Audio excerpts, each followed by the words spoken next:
దేవుని స్తోత్రాలు.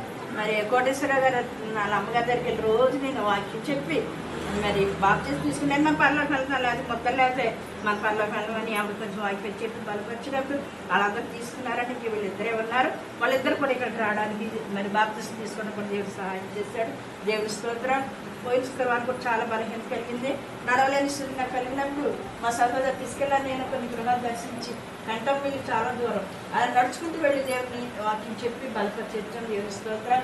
నేను గొప్ప చెప్పలేదు, కానీ దేవుడు మన జీవంతో ఉంచాడు కాబట్టి కొన్ని ఆత్మలు దేవుడి దగ్గర నడిపిస్తే మనకి మంచి మరి రివార్డు అంటే జీవకిరీటం దేవుడు నాకు సిద్ధంగా.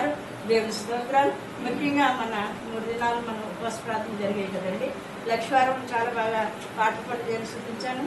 మన ఇంట్లోకి వెళ్ళిన తర్వాత పడుకోలేకపోయాను, కూర్చోలేకపోయాను. చాలా బాధ. ఆ మంచం మీద అలా ఏడ్చు ప్రభాని చిత్తమైతే నా నుంచి అది తీసుకో అని చాలా దుఃఖపడి ఇలా ఏడుస్తుంటే భాస్కరం మరి ఎందుకు అలా ఏడుస్తావు అని నన్ను తను ఓదార్చాడు. ఆ రోజు నేను నా కొడుకు కూడా చిన్న కొడుకు వచ్చమ్మ ఎలా ఉన్నావు అంటున్నాను అనమాట. ఇంకా దుఃఖం తట్టుకోలేకపోయాను దేవుని మహాత్ముని బట్టి. ఆ రోజు మరి ప్రభు రేపు శుక్రవారం స్త్రీల ప్రాంతం ఉంది, నన్ను ధైర్యపరచు, నీ చిత్తమైతే నాకు సజీరాలుగా ఉంచు, ఆరోగ్యవంతురాలుగా ఉంచని ఆ రాత్రి ప్రార్థన చేసుకున్నప్పుడు మరి దేవుని మహాకృపను బట్టి మనలో రాలేదండి. దేవుడి స్తోత్రాలు. దేవుడు స్వస్థపరచడని నమ్మకం కనుక దేవుడు ఆయన రాజ్యం నీతిని మనం ఎదిగినప్పుడు మనకు సమస్తము దేవుడు అనుగ్రహిస్తాడు. దేవుని మహాకృపను బట్టి మరి దేవుడు మరి డిఎల్ మూడి అన్నారంటే అది ఒక పుస్తకం చదివినప్పుడు డిఎల్ మూడిగా పుస్తకం చదివినప్పుడు దేవుని కలిగి ఉంటేనే సమస్తం కలిగినట్టని ఆ మాట చదివారు. కనుక మన దేవుని కలిగినప్పుడు